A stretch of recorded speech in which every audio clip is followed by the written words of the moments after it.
Hello and welcome back to Talkin' Giants, presented by the Fanatics Sportsbook. Today is May 14th, 2026, and the 2026 New York Giants schedule is out. It is one of our favorite days of the year. I definitely know it is Shaun Marash's favorite day, one of his favorite days of the year. I mean, hell, he raced back home from vacation, and we're live streaming at 9 p.m. just so Shaun can join me to give a reaction to this. We're going to break down the schedule. We'll talk about Malik Neighbors as well. And, of course, we'll do a Fanatics 5-0 at the end of this damn thing, too. Shaun, happy belated birthday to you. Happy belated birthday to Jackson Dart. You guys both turned 23 years old. I wish that was the case, Justin. Yes. I forgot that little nugget. When Jackson Dart was drafted, I was like, oh, wow, he has the same birthday as me. Then my birthday came, and I completely forgot till the Giants tweeted it. And I officially am old, because I will just tell you that when I saw the year Jackson Dart was born, I realized that I legally could start driving a car the day Jackson Dart was born. So that makes me old, that my favorite quarterback was born when I could already drive. That sucks. Can you explain the context around this photo? Because I really wanted to put this like a part of the stream. And I also wanted to, it took every fiber in my being not to tweet out this picture. By the way, if you're an audio only person, Shaun is dressed up like Peppa Pig while holding Peppa Pig in his left hand, and he's mean mugging. I'm pretty sure that's me in a Brooklyn Nets jersey. So I believe that was following the Brooklyn Nets when they got swept by the Boston Celtics in 2022, maybe.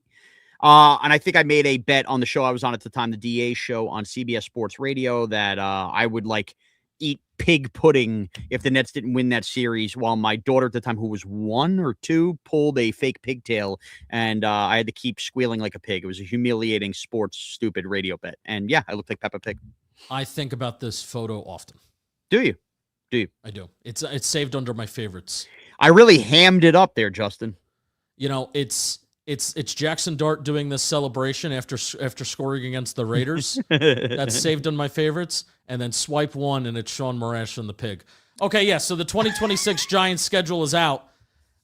Shaun, you're going to kind of lead the way here, man, because the schedule release day, it is your baby. I am going to put it on the screen so everybody can see it. How do you like that? Fancy little graphic we have here. Sorry that we don't have the dates. Your comments have been noted. We will include the dates next year instead of just the weeks and the times. For you audio people, Shaun, do you mind if I read through the schedule? I think it's audio best. people. I think it's always crappy just to assume everybody's staring at it, especially if you're listening on the go on Friday. So let's give it to us. All right. So the 2026 Giants schedule, week 1, Sunday Night Football, baby, home against the Dallas Cowboys. It's back. I like it. We'll talk about it. Week 2, back-to-back primetime games. We were on the road. We were going to LA SoFi, and we're facing the Los Angeles Rams. Chad Hall and Matthew Stafford. It'll be an inter-family battle. Week 3, we're coming back home against the Titans. Week 4, we're back-to-back at home against the Cardinals. Week 5, at the Commanders. Week 6, home against the Saints. Week 7, we are at the Texans, and then we have a bye. I like that because it's Halloween weekend bye. Helpful. I like having a bye after the Texans because I think that may be a game where we either get the crap kicked out of us, or even if we win, it's going to be kind of a battle and a scrappy. We may need a week off after facing that defense. And then we're on the road against the Eagles, at the Eagles. So back-to-back road games, but it's separated by a bye. Week 10, home against the Commanders. Week 11, home against the Jags. Week that 12, Commander home game is a Thursday nighter. Correct. Very good note. Thursday night, that will be the third primetime game for the Giants. Week 11, we are home against the Jags, back at 1 o'clock. Week 12, at the Colts, the Daniel Jones revenge game. Hopefully. Maybe he'll be healthy. Week 13, 49ers, home. Week 14, at the Seattle Seahawks at 4:25. The only 4:25 game the Giants are playing in 2026, as of now. Week 15, home against the Browns. Week 16, at the Lions. That is a Monday night game. That will be 4 primetime games for the Giants in 2026. Week 17, 1 o'clock at the Cowboys. And then week 18, we'll see on the date. Usually the NFL either flexes you to Saturday if your game's important, or they'll just put you on Sunday at 1 o'clock if your game isn't important. Week 18, we are home against the Philadelphia Eagles. That is your 2026 New York Giants schedule. Okay. All right. So How do you want to approach this, Justin? Now, because I have notes for every game. Do you want to do kind of overarching beginning stuff? Do you want me to get into my most interesting stuff? I mean, I also have a Fanatics 5 that we're going to do at the end, where I'm just going to give you my 5 favorite nuggets about the schedule. But Yes. But how do you want to approach this here? You tell me, and I'll figure this out. You know what? We are live, folks. Live. I want to rip my themes. Go ahead. My themes that I kind of found, right? So, first of all, the first 6 games are imperative to be at least 3-3. I mean, I think that that's the minimum expectation, because the back end of the schedule, and we'll see everybody injuries and this and that, but we always look at the first part of the schedule, where last year we were like, oh my God, you got to survive. Whereas this year, I don't look at the first part of the schedule having to survive. I look at it as you got to take advantage of it. Well, right? I'm going to, right off the bat, I'm going to disagree with you in a more positive tone. The first 6 games, what Justin's referencing, we talked about Dallas, the Rams, then they obviously have the Titans, Cardinals, then Washington, and the Saints. I think it's imperative they're 4-2 if you have dreams of the playoffs. If you just have dreams of stabilizing and getting back, I'm going to live with you on the 3-3. Here's why I say you got to be 4-2. Justin, there's 2 division games in those first 6 games. Yeah. So if you're going for 3-3, are you banking on losing to Washington and Dallas in those first 6 games? Because if you are, then what kind of playoff dreams are there? And if you want to be, and I'm telling you to be 4-2, because 4-2 means you can't lose to the Titans, you can't lose to the Saints, and you can't lose to the Cardinals and think you're going to be a playoff team. So I'm taking those 3 as wins, and you got to win either the Washington or Dallas game. Again, only if you have playoff dreams. Like, if you are somebody that is dreaming of 10 wins this year, they got to be 4-2. Yeah, I agree. That should be, I'm talking like worst case scenario, they should be 3-3. Okay, that's the point of me talking about just have it stabilized. We're not dead by October, mid-October. Yeah, I get you. Yeah. I get you. How do you feel about the first 2 games being primetime? I think that's huge.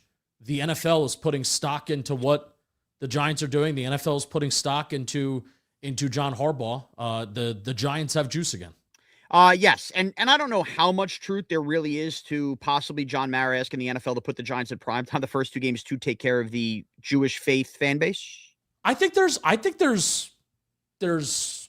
credence to that. Is that the word?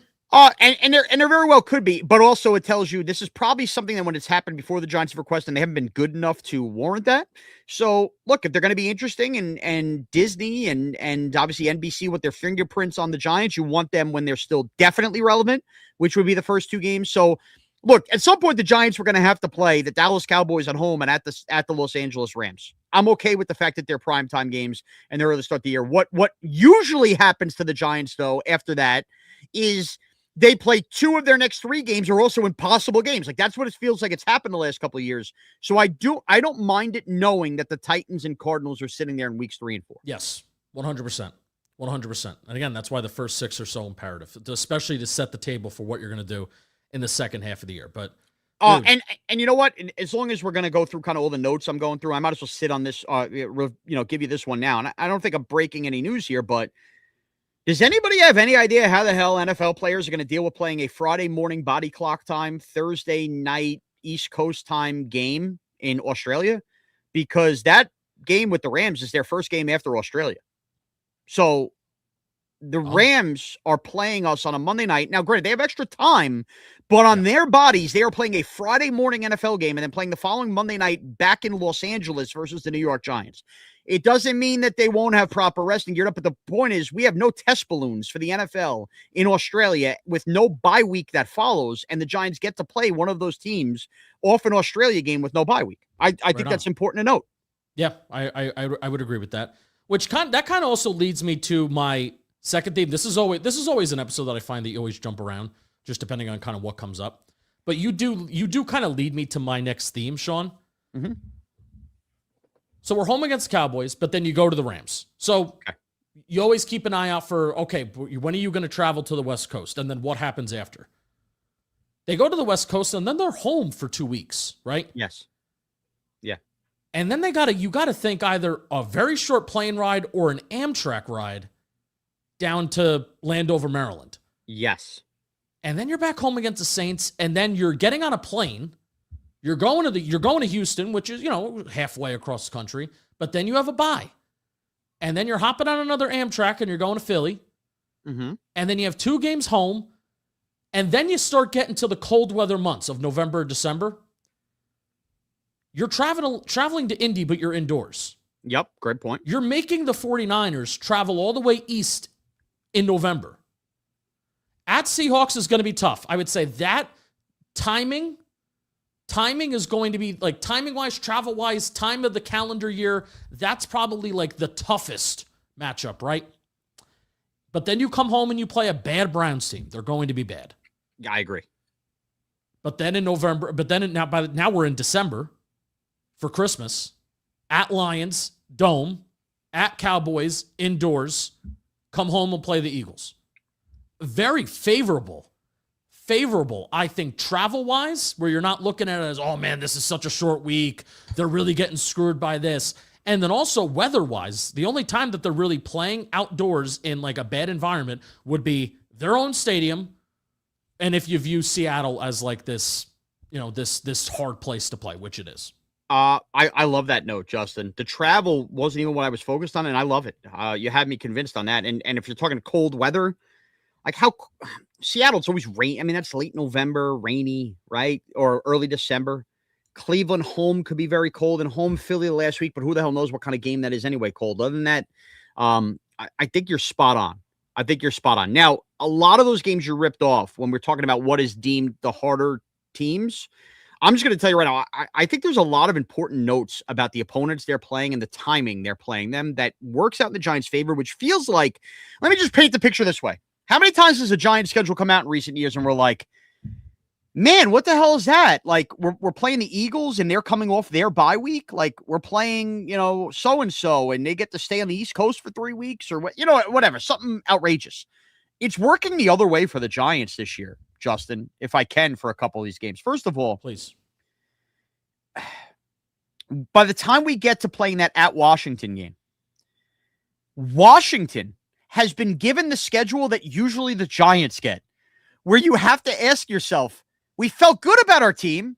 Yeah. We like our team, but are we 0-4 or 1-3 by the time that week 5 game rolls around? And what the hell does our season look like?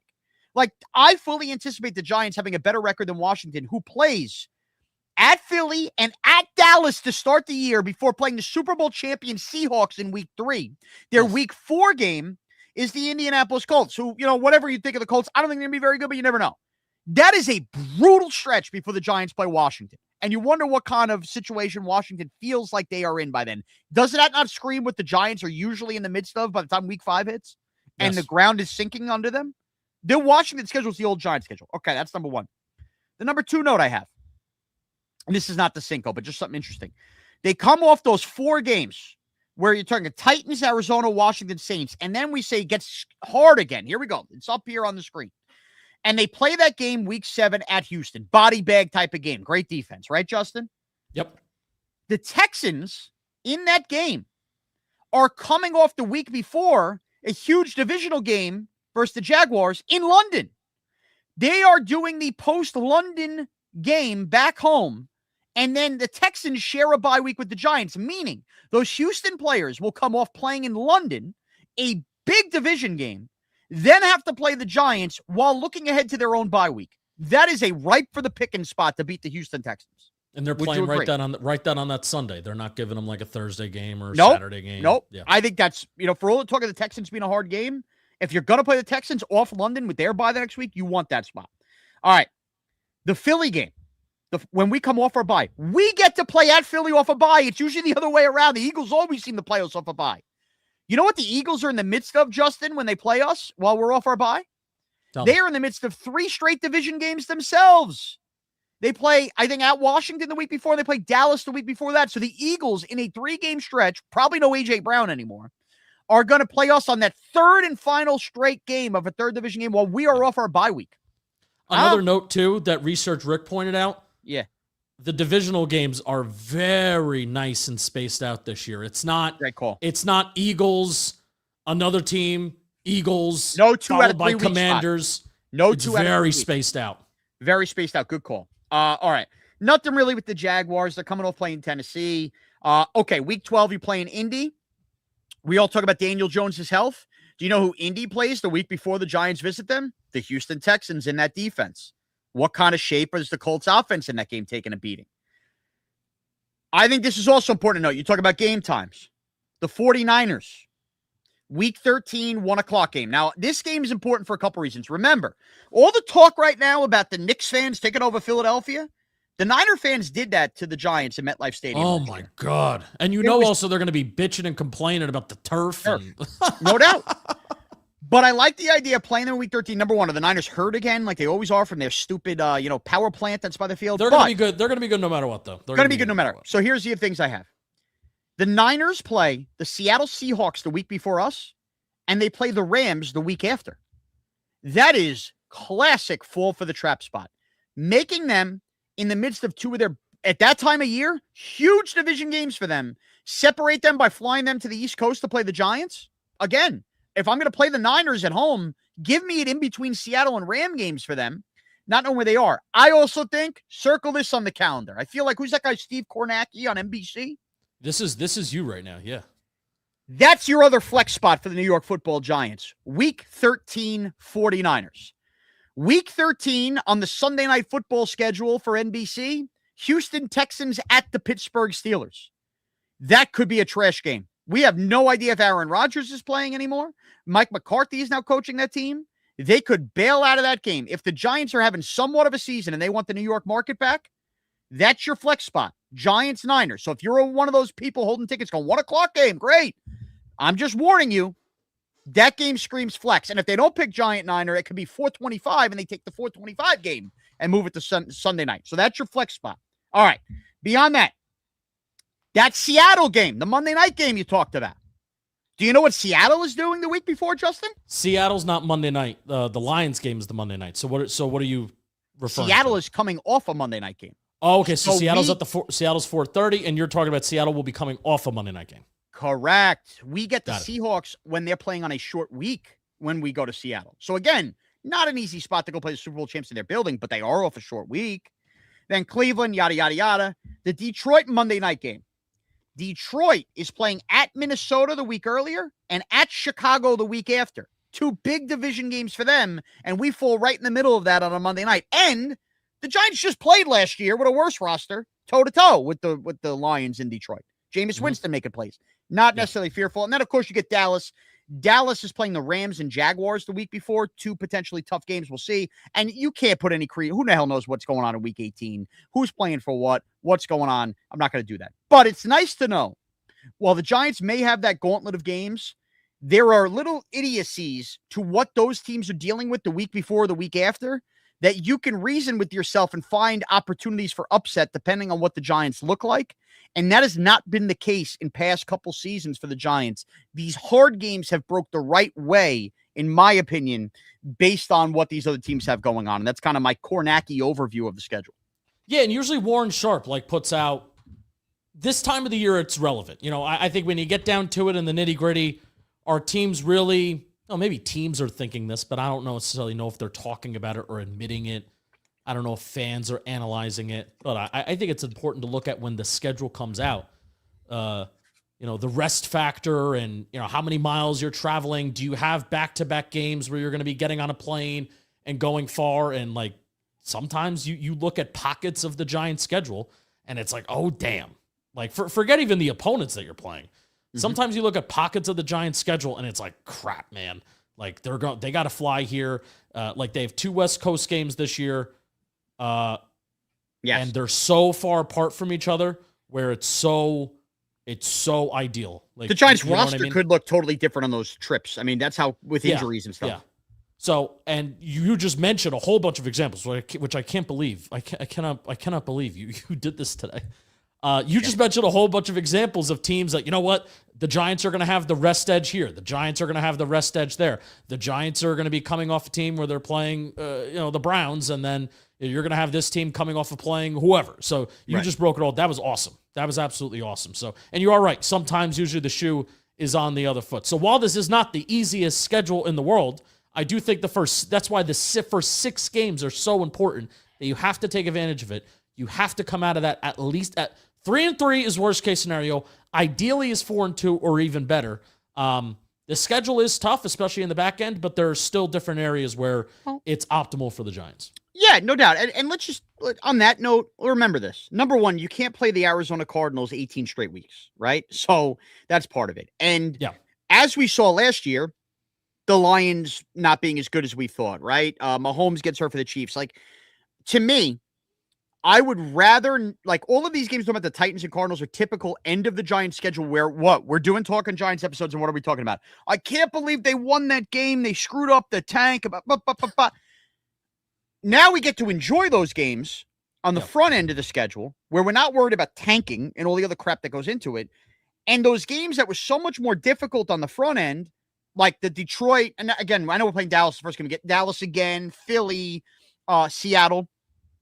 Those games at the back end that are usually on the front end, they give you that spot for maybe one or two of those teams. Turns into last year's Chiefs, turns into last year's Lions, where right now we're staring at how brutal that stretch is. But because you're getting them late in the year, things have developed over the course of a season where, as you know, there's less chance for variables early as opposed to late. See, where everybody focuses on the early, Justin, when they go, teams aren't themselves for the first 4 weeks. I don't disagree, but that's a Jimmy's and Joe's spot. The teams that are heavily talented, they usually figure out a way with their talent before they really become that team. I'd rather avoid the less talent and deal with those teams on paper later in the year as you kind of build yourself up, and you hope maybe, one of those two teams isn't what we thought they would be. And then those wins you stash early in the season in your pocket, they end up paying off at the back end. Also, I hope that there's a coach here now that will avoid what was like the months of September and October under Brian Daboll, especially September, were just utter crap. I mean, it was crap. And last year, one of the biggest conversations that we just finally had was, is Brian Daboll capable of getting a football team ready to play in the month of September? And frankly, the answer to that was no. Every single year, except one in 2022. And even in 2022, that offense did not get off to a very, very fast start. Shaun, there is one thing I want to talk about. So hopefully there is coaching this year that even with, back-to-back primetime games, hopefully there is a coach this year that is going to run a camp, that is going to run practices that will get this team ready to compete from day one. Even if it's not perfect, they're installing new systems, but at least get them ready to play football. They may have to evolve into a different team because they may be without somebody big on offense, which we'll talk about. We got Brooklyn Flacco asked, what's the SeatGeek promo code before the show?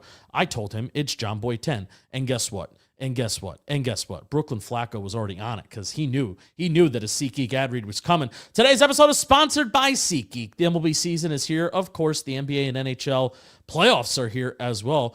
Go New York, go. And even the World Cup is coming up this summer. There's going to be a ton of games, events, concerts worth seeing live. If you're planning out on getting to a stadium or arena this year, SeatGeek is the place to get your tickets. I'm going to a NASCAR race this weekend. I'm going to a NASCAR race next weekend. You'll never guess how I got my tickets, Shaun. SeatGeek? That's right. With over 35 million. Oh, no. With over 35 million downloads and over 70,000 events listed, SeatGeek is the #1 rated ticketing app in the world. Shaun doesn't know. Call and response for ad reads. It's not a time for banter. And of course, I have a code for you guys. You can use code JOMBOY10 for 10% off your next set of tickets at SeatGeek. That's 10% off any tickets with promo code JOMBOY10. This is not a democracy. This is a dictatorship when we do ads around here. Make sure you click the link in the description to download the app and have the code automatically added to your account so you can use it later. Thank you to SeatGeek. I don't like that. You set me up to fail. You can't ask me the question, open the door for my banter, and then yell at me about the banter. You get one word. I don't like that. You set me up to fail. You're like my wife. I don't. Oh, no. Yeah. Wives are always setting you up to fail. Do you know why I'm... do you know where I am right now, by the way? The Jomboy office. Yeah. Do you know what time it is? Game time. Nope. 9:30. It's 9 freaking 28 on a Thursday night. And Newark, the east side of the Newark train tracks were on fire today. Or as Americans call it, Newark. No, it's Newark. No, Newark is in Delaware. It's Newark. All right. I'm not going to do the cat chasing the tail here, but I'll let you have your Newark. It's Newark. They were on fire. So I did a really good interview with LPG that's coming out this Monday. Talked a lot about the softball game. So that was at 6:30. I'm thinking I'm going to leave work early because I got 2 shows to record. I'll catch the 4:30 train. I'll be home by around like 5:30ish, 5:45. Nope. Newark was on fire, and I got Raising Cane's, and I turned back, and I came here, and I have to get up at 4:30 tomorrow morning to go. You know what? I'm going to a NASCAR race, and I'm going on a little vacation, so I can't complain. Nice. No, you can't complain. But I got it. But I'm here at 9:30, and I need to be up in like 5 hours. So. Meanwhile, I'm going to be with some of the Jomboy guys like Jake and Joe's McFly with me at the MLB store. Yes, on Friday. MLB store tomorrow. That's right. We'll be there. Now, real quickly, because you just did tease that you're going to do an LPG interview that will drop next week here on Talking Giants. I consider myself, buddy. You know, we all are in the Giant community with LPG. First time I ever had an issue. First time I ever had an issue with him during the schedule release. First time. And he'll hear it here, so I'll tell him this. LPG. A bunch of us have made this trip to Dallas. If you are going to tweet, I'll be having barbecue in January, when the Giants play at Houston on their schedule, you cannot make people assume that we know you mean Dallas. I had 1 million people texting me today. So we're going to Houston in January? I go, who said that? LPG said we're eating barbecue. I thought the same thing. I had to call who I was talking to. Dallas. I've been to Dallas. Now, Dallas, fine barbecue in Fort Worth. Dallas. Oh, you can't kill him for that. Yes, I can. Because when you go to Texas and you want good barbecue, you don't think Dallas or Arlington. You do not. You do not. Houston, more so. Bad job by Joe. LPG. I love you, but bad job. He nailed the I like the I didn't bring this up. I should have asked. I wanted to ask him, what was your favorite pun that you tweeted out? Damn it. I did like the Christmas in Canada. Yeah, because of Windsor. Detroit. Yeah, because Windsor. Now, I got to be honest with you, too. I read that. My first reaction was, does he mean Seattle? Because of Vancouver? But I get what he meant after. Detroit's one of those cities you forget is that close to Canada unless you're there often. Do I really Detroit? I have a hard time. I don't want to. I don't understand, man. You speak for a living. We don't know. We both of us have our own things. Don't put that evil on me. Camel that. How many times have I said camel that broke the straw's back? Oh my God, wreck havoc. Wreck havoc. You know how I say wreck havoc all the time? It's wreak havoc. Yeah. What the other one? The camel one you get wrong? Say that one to me again. I say that sometimes intentionally though. The camel that broke the straw's back. I do intentionally say that wrong. I got you. Straw that broke the camel's back. That one goes over my head. Fair enough. What do you want to talk about next? Okay. I think there's a segue between the other big thing we want to talk about and the schedule, if I may. Yes. Is it okay to segue that so it introduces the other topic? Yes. Okay. Should we say the name of the player on 3? 1, 2, 3.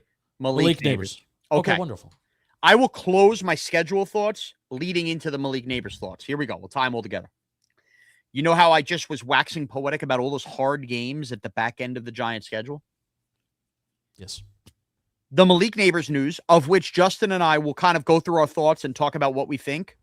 I think at a bare minimum, if you are saying the worst case scenario for Malik Neighbors as it stands right now is he happens to start the year on the PUP list. Let's just call that worst case. Is that fair to make that leap? Yeah, I like calling it the PUP list, but okay.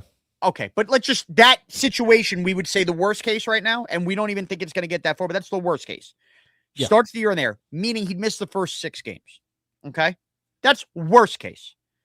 If I'm going to play the Saints, and I'm going to play the Cardinals, and I'm going to play the Titans, and I'm going to remember last year with the New York Football Giants and how even after Malik Neighbors got hurt, they actually had a freaking quarterback that could go down the field and score on opening drives, and the Giants could score points. Justin and I had already talked about this before this other Neighbors news on another episode where we talked about how we forget the Giants actually scored points this year with Jackson Dart.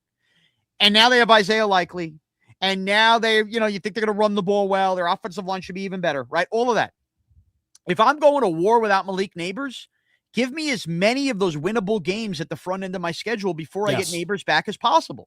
So that's my segue to the Neighbors thing going, boy, it would have been brutal to have Seattle and the Lions follow the Rams and Cowboys and go, oh my God, we're 0-4 and we haven't seen Malik Neighbors yet. So I just think pairing the two together, the news we got that we're going to talk about with those games on the schedule early, yeah, it's going to suck if they play Dallas and the Rams without Neighbors. It's not going to suck playing the Titans and Cardinals without them. So I think the schedule meshes with my okay and insurance that we could take our time with Malik Neighbors, which we should talk about now. Yeah. So Dan Duggan reported this, I think on Wednesday.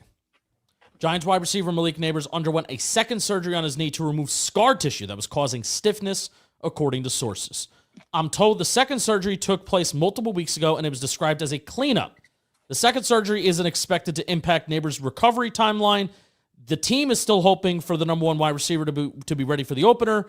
Neighbors first underwent ACL and meniscus surgery on October 28th. So then what I did afterwards is I texted a physician friend of mine because I'm like, what is this? So this dude went to school like for 1,000,000 years. He's not a doctor, but he went to school for 1,000,000 years. I mean, he might as well be a doctor. Like I don't know. There's so many different things within the medical field. Is his name Dr. Pepper? Dr. Pepper. His name, Peppa Pig, and I'm thinking about that picture again. He was like a former athletic trainer for like Seton Hall, LSU, and all these different spots. So then he told me that like the surgery, it was called a cyclops lesion, right? So then I did further research from there. This physician that I was texting, by the way, is like, he should be back by week 1. Like he was saying, like this is fine. I'm like, okay, but what about meniscus and ACL? Because people are just talking about that this is not just a meniscus. It's not just an ACL. It is a meniscus. And he's like, the meniscus is this is what he's saying. So I could be wrong. Maybe he's wrong. Maybe we're all dumb. He's saying like the meniscus isn't really the thing. It's the ACL. And he didn't and I know there were some other Twitter doctors that were comparing it to J.K. Dobbins. I think J.K. Dobbins tore up a ton more than like what Malik Neighbors did. And also didn't J.K. Dobbins try and come back and play on it? And then, so yeah. I think that comparison is wonky and it's a little different. So cyclops lesion is what the surgery is called. So then I asked the internet to take an article that I couldn't make sense of. And then I'm like, can you simplify this? It's because I'm a simpleton. So then here's what the internet says. A cyclops lesion is a small nub of scar tissue that can grow inside the knee after ACL surgery, sitting right where the joint needs to straighten out. When it forms, the knee gets stuck a few degrees short of fully straight, which causes pain, a clunky feeling, and a weird hitch when walking or running. It's especially common when an ACL repair is repaired with a meniscus repair because the meniscus needs to be protected early on. And that protection sometimes helps the knee bend just long enough for scar tissue to settle in. For a football player, this matters a lot because you can't sprint, cut, or plant without a fully straight knee, so losing that last little bit of extension can stall the comeback. If rehab doesn't fix it, a quick arthroscopic clean-out, as the lights go out in Georgia. Here we go. Arthroscopic clean-out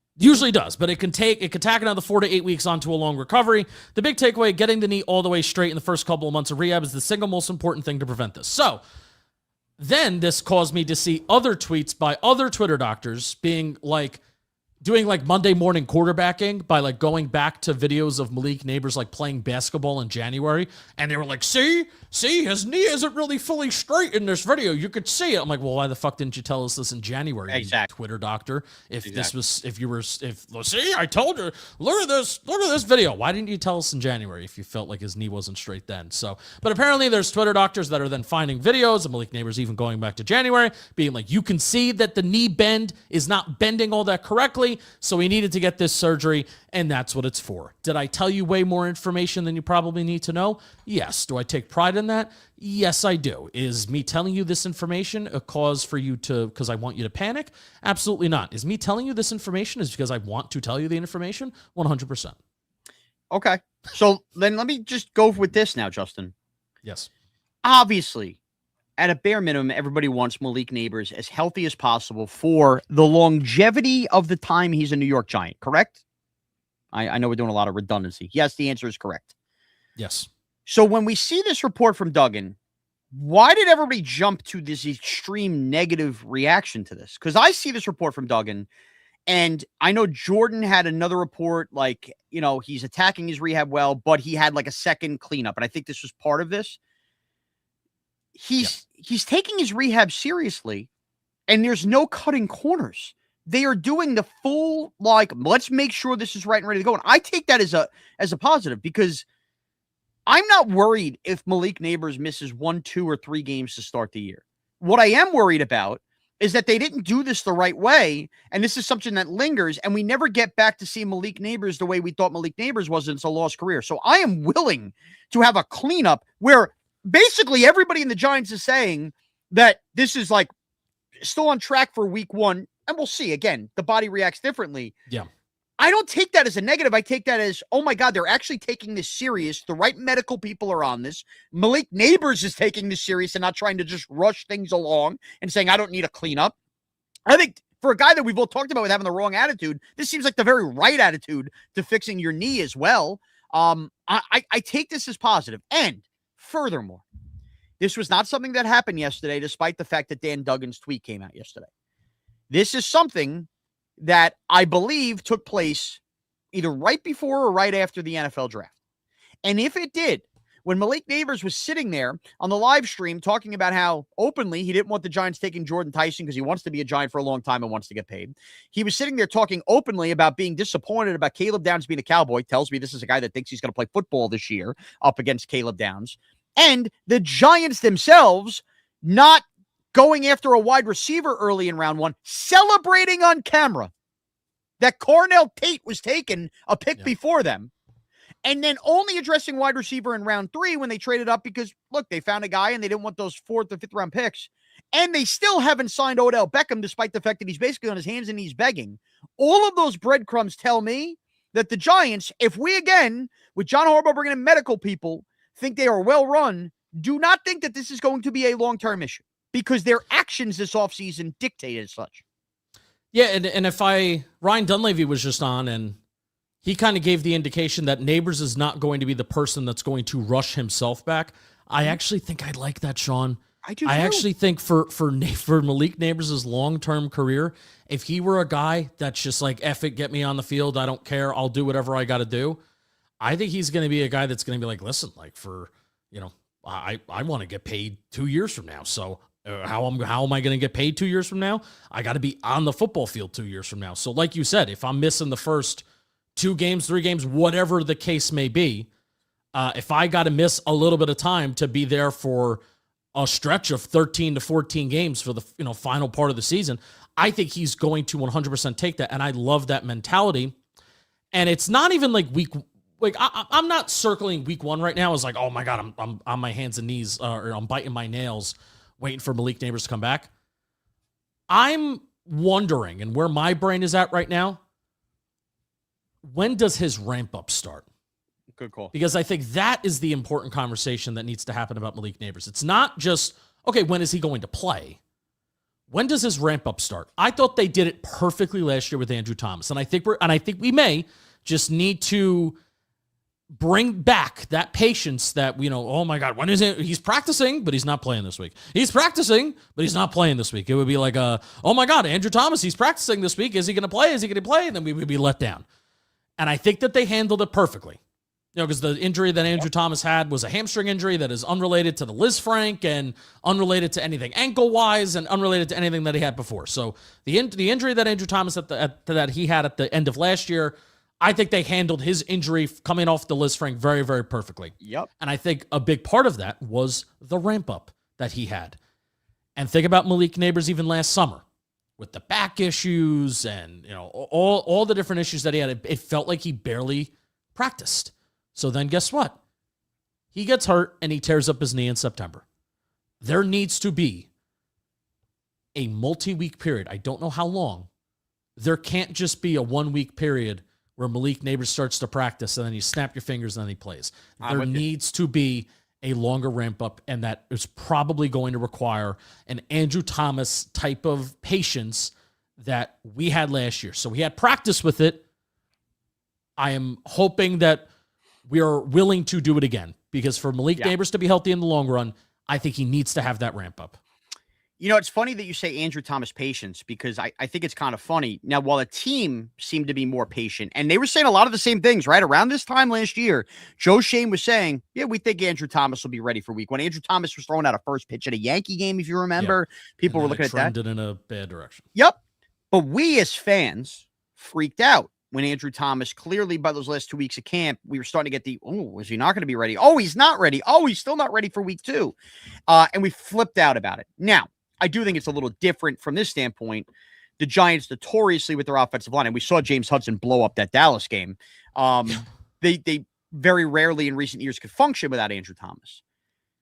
But what we inevitably learned is that, does anybody remember as we sit here on May 14th, 2026, that Andrew Thomas missed those first couple games? Or we're not even thinking about it because he really fully is healthy.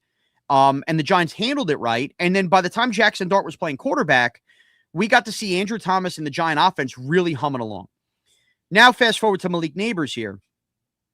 The Giant offense, while it absolutely needed a true number one wide receiver, and that was probably the thing it lacked the most last year, was more than functionable without Malik Neighbors. And again, you want Malik Neighbors. He leads to explosives. He leads to points. You're a much better team, no doubt about it. But I'm also now confident in the quarterback, in the offensive line, adding Isaiah Likely to the mix here, that this is a team that if Malik Neighbors has to miss a couple games, can at least function, and they won't be completely lost where you felt that way with Andrew Thomas. Yeah. So I am now leaning on the Andrew Thomas and knowing everything ended up fine and going, take your time, Malik Neighbors. Yeah, I want you out there week 1, but not at the expense of ruining a career. Yeah. And I actually have a transition that's going to bring us back to the schedule, but I'm going to save that point. Look at this. Boomerang around. Because I have to talk about hollow socks, and I have them here. I have them here with me. I have them here. I also have them at home. And I wanted to make sure, I knew I was going to talk about hollow socks today, and I wanted to make sure that I brought them because I knew that I have them at home, and I just don't have them around the office. So you know what? I may actually keep these. Very soft pair around the office, year-round comfort. Why not keep them? And I may put my name on them because I don't want anybody else taking them. Today's episode is sponsored by Hollow Socks. Shaun, let me ask you something. Why do we spend good money on great shoes and then throw on the cheapest socks we can find? You have one word. Comfort. Oh, wow. Well, guess what? I used to spend good money on great shoes and then throw on the cheapest socks I can find. I used to do it all the time. And the result was always the same. Cold feet in the morning, sweaty feet halfway through the day. That was my issue. And somehow itchy by the time that you get home. Then I tried Hollow Socks. And I actually understand why people care about good socks because they're made from premium alpaca fiber. I will say they feel different. They do feel different on the outside, and it's like, I've never felt this before. Then you put it on your feet, they're nice and light, and they're nice and soft. It's unbelievably soft, but the bigger thing is how they regulate temperature. They keep your feet warm when it's cold and breathable when it warms up. And they manage moisture so your feet stay dry instead of schwitzy. For a limited time, Hollow Socks is having a buy 2, get 2 free sale. Head to hollowsocks.com today to check it out. That's hollowsocks.com for up to 50% off your order. And after you purchase, they're going to ask you where you heard about them. You can support our show and tell them what we sent you. Thank you, Hollow Socks. Here's my transition back to the schedule. I'll even pull it up. Cowboys, Rams, right? Mm-hmm. And then winnable games, Titans, Cardinals, Commanders, Saints. I think they are going to lean into being a run-first, physical, smash-mouth team to start the season. And then I think as the season goes on, as Dart gets more comfortable in the offense, as you get skill position players, there's going to be new guys, right? Likely is going to be a new target for Dart. Mooney's going to be a new target for Dart. Austin's going to be a new target. Malachi Fields is going to be a new target. Malik Neighbors hasn't played a lot. He's played one game with Jackson Dart. So that's going to be like a new target. And even training camp, they didn't practice together. So that's going to be a new target, right? I do think, just because it's John Harbaugh and just because he runs the ball well, and even Greg Roman, Greg Roman in the early part of the Baltimore Ravens days, they ran the ball a crap ton. But the way that this staff is compromised. And Shaun, I've been thinking about this. We're probably going to dive into this more during a mailbag or something. We're going to have plenty of months to go into rabbit holes for certain things with this Giants team. But they have Greg Roman, who even towards the last 2 years of him as the OC for the Baltimore Ravens, his pass rate, expected early down pass rate, it became pretty neutral. And then with the Chargers and Herbert, shot up. I mean, Greg Roman lost the reputation for being a run-first OC True. with the Chargers. They threw the ball a ton. Now, their offensive line was crap, especially when they had injuries to their tackles for what felt like years. Slater and Alt last year killed him. And then also you have Justin Herbert. So this is not like Greg Roman and John Harbaugh. This is not just a staff that's going to be like, we're going to run the ball no matter what.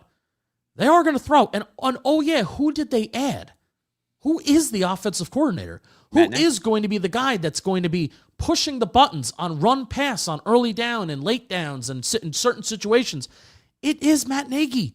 Mm-hmm. And what do they do with what do they do in Kansas City? They throw. And even early on in Chicago, before Justin Fields became the quarterback in 2021, their early down expected pass rate was trending around average, if not a little bit above average. So I know right now, like Harbaugh, Roman, and even bringing the quarterback coach, Brian Callahan, Bengals, throw. I think when everybody is healthy, and if everybody's healthy, and if everybody's intact and playing like they're expected to be, this probably will be a team that throws the ball a lot more than fans are expecting right now. But to start the year, I think they will adjust to their personnel, and they're going to be like, we don't have Malik Neighbors. We don't know what the skill position. We don't fully know what we want to do with our skill position players yet. We're going to punch you in the mouth. And hello, Patrick Ricard playing 60-50% of the snaps. Hello, Isaiah Likely. Hello, Theo Johnson. Yep. A little bit sprinkling a little bit of Chris Manhertz too.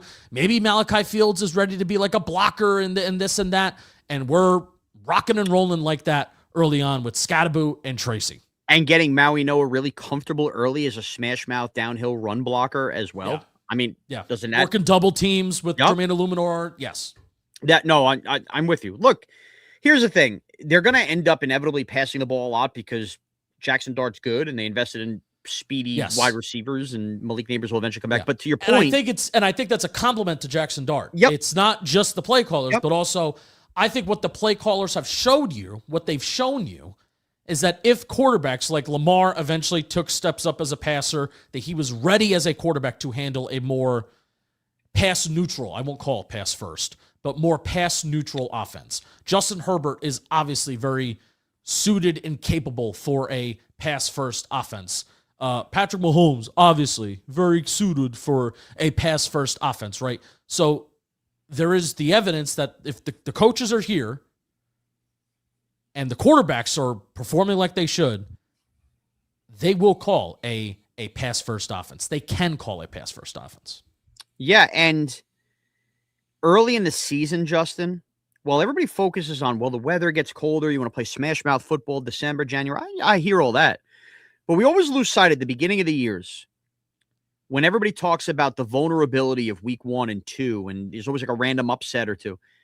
Defenses in the NFL, that's the one thing, even more so than offenses. It takes you a couple weeks to get your breathing going. Defenses get gassed those first couple games. Yeah. How do you gas a defense? Run the ball down their throats and make them quit. And that includes the Dallas Cowboys and the Rams. The Rams off that Australia flight, I don't care 11 days off or not. You tell me their defense wouldn't be gassed if the Giants are just ramming it down their throat and Maui Noah and Ricard and Manhartz are putting people in their ass? I'm with you. Run the ball, and I think they will. I think that's what it lines up to be, and that's where the personnel says. And maybe it's unsexy at times. It'll be a hell of a lot of fun watching those blocks get thrown. Yeah. All right, Shaun, do you want to start the Fanatics 5-0?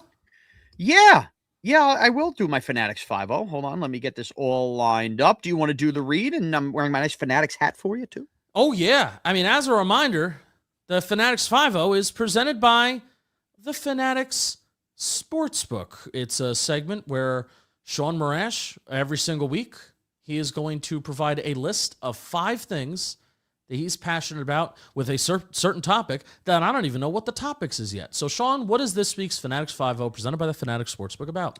The 5 biggest swing weeks in the Giants schedule. Swing. Okay, here we go. Number 5.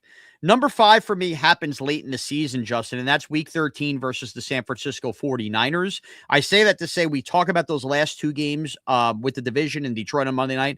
I think this could be a big swing week where if the Giants are trying to figure out whether they're going to really make a playoff push or kind of fizzle out, this Niners game, if you catch them between, like I said, Seattle the week before for the Niners, the Rams the week after, if the Giants were ever to win that game, setting up a December like that, that could be the ultimate one-game swing they need to ultimately make the playoffs. That's number 5 for me. Swing game number 4 for me is that short week in week 10 on Thursday Night Football versus Washington. What does Washington look like by week 10? I mentioned their schedule is brutal, but the Giants are coming off a game versus the Philadelphia Eagles. If the Giants can just take care of business in that game, that's swing game number 4 for me. Beat Washington. Go back to beating the division foes. Swing game number 3 for me is the week earlier. The Giants, I think we forgot this, Justin. I cried on this podcast. I had tears. Because why? They finally beat the Philadelphia Eagles. You know what's next? Beating the Philadelphia Eagles in Philly. That dump of a town that the Knicks fans just took over, and playing the Philadelphia Eagles off a John Harbaugh bye week while the Eagles are coming off playing Washington and Dallas. Swing week. Win that game to start your post-bye stretch of Giant football. That's swing week number 3. Swing week number 2 for me is the week before the bye. Why is everybody petrified of the Houston Texans? Because of their defense. Their quarterback might suck, and you're playing them off a trip to London. Beat the Houston Texans going into the bye week, and what are we all saying at the bye week? The Giants might be cooking. That's swing week number 2. And swing week number 1 might be the least sexy game on the entire schedule, Justin, but it's an important one. It's week 6 versus the New Orleans Saints. Because what are the Saints? You could make a case, everything we are saying in positive terms about the Giants here in New York, everybody in New Orleans is saying it as well because they bought into the Tyler Shuck hype last year. Yep. We had arguments on Twitter with Saint fans about who was better, who should win Offensive Rookie of the Year. Well, in week 6, where the Giants have now already played the Cardinals and Titans, have played those 2 early games, if they lost that game week 6 versus the Saints, we're not going to feel great about the Giants the rest of the year. I'm just telling you right now, that's going to be one of those, oh, man, we lost to the Saints at home. And after what happened last year versus New Orleans and that collapse, I think that's a game the Giants, if you ask me, pick one game you think the Giants absolutely have to win outside of obviously the Titans and Cardinals, I actually think it's week 6 versus the Saints. But the Saint fans might be saying the same thing. So that is my Fanatics 5-0 number 1 swing game of the entire season is that week 6 game versus the Saints. As unsexy as that might sound. Yeah, that'll be it's a big litmus test. Mm-hmm. Mm-hmm. Ligma. It's a big litmus test on kind of like where they're going to be at, you know? Yep. Because I mean they could they could be 0-2, and then they could be 2-2. Right. So that'll be, and then they'll have a divisional game, which is always, you know, a toss up, and then that'll be the big litmus test at home. Also, that game, that Saints game last year, still I have a sour taste. You know who's going to go into that game pissed? Scatterboo and Dart, man, because the fumble and the picks. Yep. I know, like they feel like they had limited opportunities to play last year, especially Scat. They had limited opportunities to play together. So you bet your ass that when they're hanging out and doing whatever they do and being boys, you bet your ass that they talk about that Saints game, that they feel like they let that one get away. Not the defense. Yeah. Not the defense choking it. That was them. So, and that would have been, oh man, that would have changed the tides of the season. You're winning 2 in a row, and then don't they play Philly? Yep. Perfect. Damn, man. Yeah, this will remind me the Saint game that week. I'm going to predict it right now. That'll remind me of the Giant Bronco week where like the social media discourse made no sense. Yeah. But I kind of think it will because I think there's going to be a lot of Shuck Dart stuff going on that week. Yeah. There's going to be Ward and Dart stuff for week 3. Yep. We're going to get early season QB discourse pretty early on with those games. But I'll tell you what, the game that I know we kind of talked about at the top, but maybe we'll kind of end off with this. And thank you, by the way. That has been the Fanatics 5-0 brought to you by the Fanatics Sportsbook. Every week we do that segment. I do want to give week 1 its love and its shine. And I know a lot of people are here. Before I tell you why I like it, why do people hate Giants Cowboys week 1? Is it just because that they lose all the time week 1? I guess. Oh, I just don't like the idea of like, oh, we've seen this a million times. Not a lot recently. Not a lot really. recently. It's once in the last 6 years. This will be twice in the last 7 years. So it hasn't happened a lot recently. But I think that was just because it became a thing and it was every year. And maybe it'll be that. It's a home game versus the Dallas Cowboys. And the last time you played him, Jackson Dart was beating Dak Prescott to the point he sat the rest of the game. Be excited for that game. And it's Brian Schottenheimer's Cowboys. I know they're going to have hype. I know they had a good offseason. Guess what? We got hype too. Be ready for that game. Yeah, especially being primetime Sunday. I grew up, Shaun. Wait. I grew up on Sunday Night Football being a fixture in my life. And the Faith Hill intro is still the best Sunday Night Football intro out there.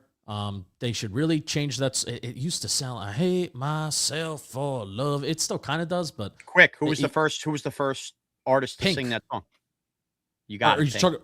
I mean, Joan Jett. But Sunday Night Football was Pink. Yeah, people forget that. People forget it was Pink. It was Pink to start, but Faith Hill, the best version of that, and that era is Eli, and they're winning their second Super Bowl, and Sunday Night Football in week 17. JPP 20. Blocking a kick. Let's go. Yes, yes. So you have that game in Dallas where JPP blocks that kick. And then they go home a couple of weeks later, Sunday Night Football, and they're at MetLife, and it's winning, you're in. So that's the stuff. That's the type of meaningful football that I grew up on. And Giants Bears on Sunday night, where they break a sack record in one half, and they kill 3 Bears quarterbacks in that game. And OC has 1 million sacks, Tuck has 1 million sacks.